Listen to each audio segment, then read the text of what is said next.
Bonjour à tous et à toutes et re-bienvenue sur la chaîne de Archimage. Aujourd'hui, on va discuter de votre courbe de mana dans votre deck, plus communément appelée en anglais la Mana Curve. Je vous en ai déjà parlé un peu dans quelques précédentes vidéos. Aujourd'hui, je vais vous expliquer qu'est-ce que c'est et on va voir dans une série de vidéos un peu plus tard tous les détails, toutes les façons dont cette courbe-là va affecter votre deck, comment ça devrait affecter votre deck building et tout ça. Aujourd'hui, on va commencer par les bases. Donc, cette vidéo devrait être très utile pour vous. En tout cas, je l'espère. Restez avec moi, vous ne le regretterez pas. Je veux commencer par vous donner quelques petites nouvelles. Comme vous le savez, si vous suivez nos réseaux sociaux, si vous avez regardé les vidéos précédentes, je suis présentement en train de travailler sur les vidéos de gameplay. On en a enregistré 2. On en a un qui est presque terminé. Le deuxième vient d'être commencé. C'est tout un processus, je ne vous le cacherai pas. J'apprends beaucoup. J'ai énormément amélioré mes skills personnels d'édition de vidéos, trouver comment faire certaines transitions et tout ça. Donc je pense que ça va vraiment être un contenu de qualité. Ça s'enligne vraiment pour ça. Je suis très excité de vous le montrer bientôt. Donc gardez l'œil ouvert sur tous nos réseaux sociaux, sur la chaîne YouTube, car ce sera imminent une fois que cette vidéo sera sortie. Pour revenir à notre sujet du jour, la courbe de mana. Qu'est-ce que c'est que ça, la courbe de mana, la mana curve? On t'entend nous lancer ce terme-là à gauche et à droite dans tes vidéos, mais on ne sait pas c'est quoi. Donc, la mana curve, en simple, ce que c'est la courbe de votre deck, et là je veux dire la courbe des coûts de mana des différentes cartes qui sont dans votre deck par rapport au nombre que vous avez de chacun de ces coûts. Donc que ce soit 1 de mana, 2 de mana, 3 de mana, et etc. jusqu'à la fin. C'est le nombre de cartes que vous avez de chacun de ces coups-là. Pourquoi est-ce que c'est important la courbe de mana? La courbe de mana est extrêmement importante parce qu'elle va déterminer le nombre de sorts que vous allez être capable de sortir en début de partie, en milieu de partie, si vous allez être capable éventuellement de sortir 2 sorts dans le même tour, ce qui peut être un très grand avantage, particulièrement si les deux se combinent bien ensemble. Ça va faire une énorme différence sur votre impact sur le champ de bataille. Donc, j'ai décidé aujourd'hui de vous en parler parce que vraiment c'est quelque chose dont vous devriez entendre parler dès vos débuts, dès vos premiers balbutiements de construction de deck. Je peux pas rendre ça plus important. Je peux pas vous dire à quel point c'est important. Honnêtement, gardez ça en tête constamment. Et donc aujourd'hui, on va voir qu'est-ce que vous devriez rechercher comme courbe de mana dans votre deck de Commander. D'ailleurs, à noter que les courbes de mana dans les decks de Commander sont un peu différentes de ce que vous allez retrouver dans les formats plus compétitifs de 1 contre 1. Pour des raisons évidentes, c'est un format multijoueur, c'est un format qui va durer beaucoup plus de tours habituellement que une partie compétitive de 1 contre 1, que ce soit en moderne, en Pioneer, en Vintage, peu importe, en standard. C'est pas du tout le même tempo de partie. Le tempo est un autre terme dont on discutera dans une autre vidéo. Donc, qu'est-ce que je dois rechercher comme courbe de mana dans mon deck de Commander?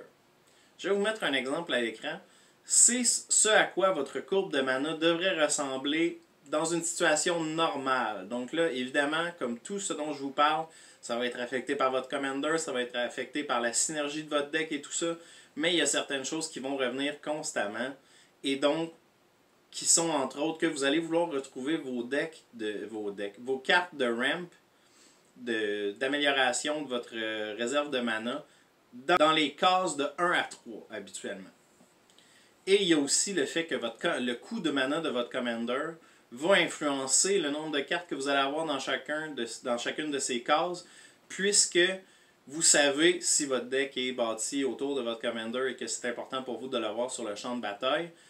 Vous savez qu'à cette case, vous allez toujours avoir l'opportunité de jouer votre Commander, comme on l'a déjà dit, qui est comme la 8e carte de votre main ou comme la 8e et la 9e carte de votre main si vous jouez des commandants partenaires.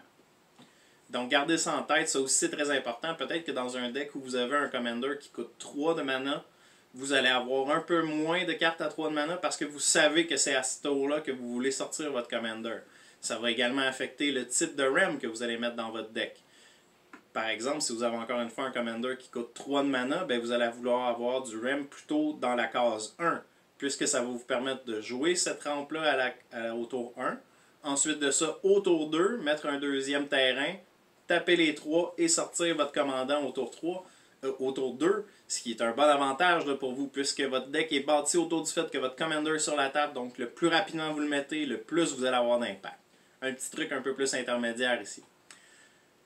Donc, qu'est-ce que ça veut dire ça exactement? Ben ça veut dire exactement que les cases qui devraient être le plus populeuses dans votre courbe de mana sont les cases de 2 à 4.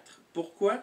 Parce que, étant donné que les parties de Commander vont durer habituellement entre 10 et 12 tours, si votre base de mana est bien construite, vous allez être capable de mettre un nouveau terrain à chaque tour et donc d'augmenter la quantité de mana que vous êtes capable de lancer.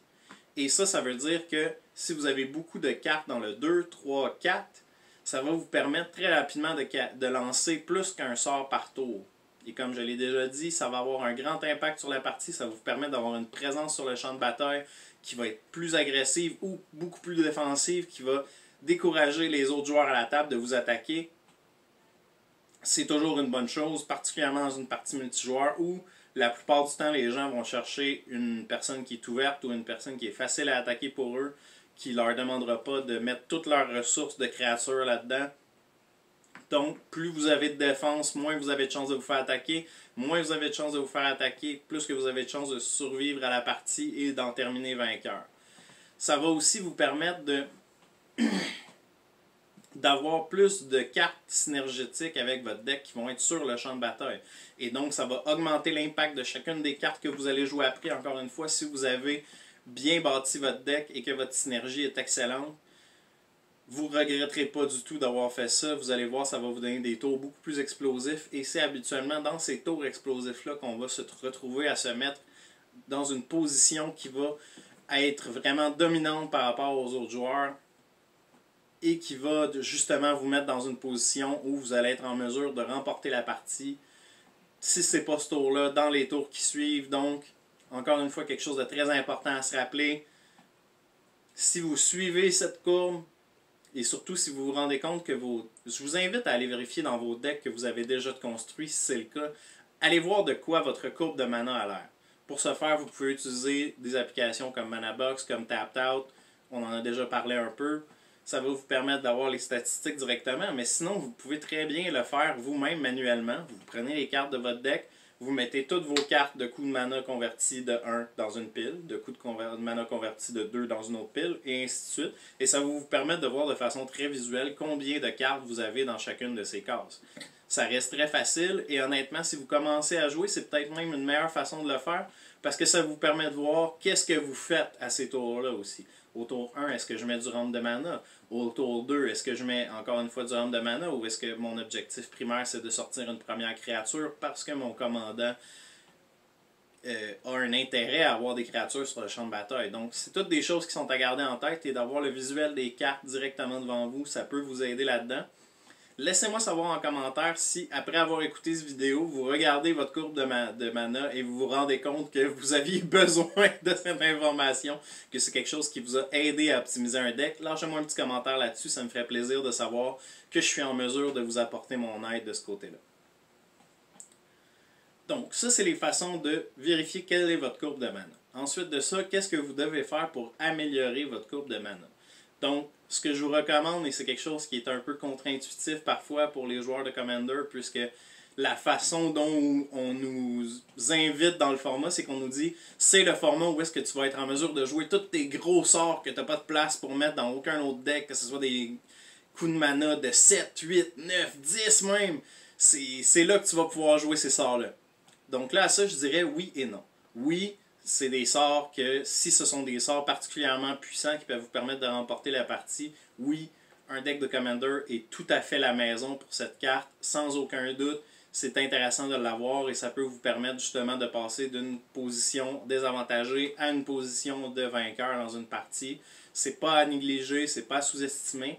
Par contre, je vous dirais d'en mettre très peu dans votre deck. Donc moi, je vous dirais au-dessus de 7 de mana, et plus, vous ne devriez pas avoir plus que 3 ou 4 cartes de ce coup de mana dans votre deck, parce que c'est vraiment pas quelque chose que vous souhaitez avoir plus qu'une fois dans votre main, c'est vraiment pas quelque chose que vous souhaitez lancer plus qu'une fois par partie, et qui de toute façon, si vous les avez bien choisis, vous n'aurez pas besoin de les lancer plus qu'une fois par partie. Je pense entre autres à des sorts comme Expropriate. Ça, c'est un sort qui vous fait gagner une partie. C'est le genre de sort qui peut se retrouver dans ces 3 ou 4 cases que vous avez disponibles pour des gros sorts. Particulièrement si les gens contre qui vous jouez n'ont pas la chance d'écouter les vidéos de l'archimage et qui ne se font pas éduquer sur les bonnes pratiques de ce format. Je vais vous partager un petit truc sur cette carte-là en particulier. Si quelqu'un joue Expropriate, vous ne devez jamais leur donner plus de tours. Jamais, jamais, jamais. La personne qui va jouer va se donner un tour supplémentaire et peu importe les permanents que vous avez sur le champ de bataille, je vous le dis, il y a à peu près... Il y a une chance de... Je vous sors un chiffre de je vous sors un chiffre de nulle part, là, mais de 0,05% de chance que le permanent qu'ils vont vous voler va faire une plus grosse différence qu'un tour supplémentaire. C'est pratiquement impossible et vous ne devriez jamais donner du temps à quelqu'un qui lance cette carte. Maintenant, vous le savez, gardez ça en tête. Donc, c'est de ça que votre courbe de mana devrait avoir l'air. J'espère que cette vidéo va vous être utile. Gardez en tête qu'il y a d'autres vidéos comme celui-ci qui vont venir sur la courbe de mana parce que c'est un sujet très important, comme je vous l'ai dit. Je vais vous faire des vidéos où est-ce que je vais vous dire quoi mettre environ dans quelle case de mana, qu'est-ce qui va être le plus important de jouer à tel ou tel tour.